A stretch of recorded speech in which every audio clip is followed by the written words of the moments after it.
আসসালামু আলাইকুম, সবাই কেমন আছেন? আলহামদুলিল্লাহ আমরা ভালো আছি। তো মাছ মাংস তো সবাই খান, কিন্তু স্বাস্থ্যর জন্য ভালো কোনটা বেশি?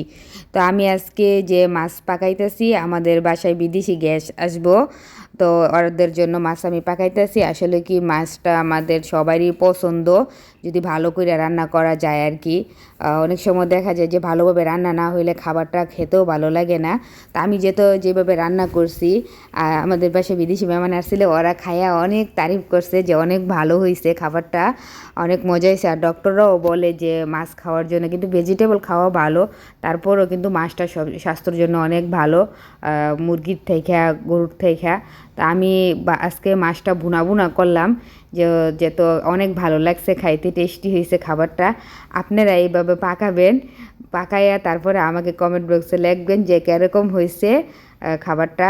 আমাদের বাসায় যে গেস্টরা ছিল তাদের তো অনেক পছন্দ হয়েছে খাবারটা, যে আমি যেভাবে ভুনা করছি মাছটা আর কি, ভুনা ভুনা করছি। এটা ছিল কাতলা মাছ, আমি একদম ভুনা ভুনা করছি, অনেক টেস্টি ছিল। তো সবাই ভালো থাকেন, সুস্থ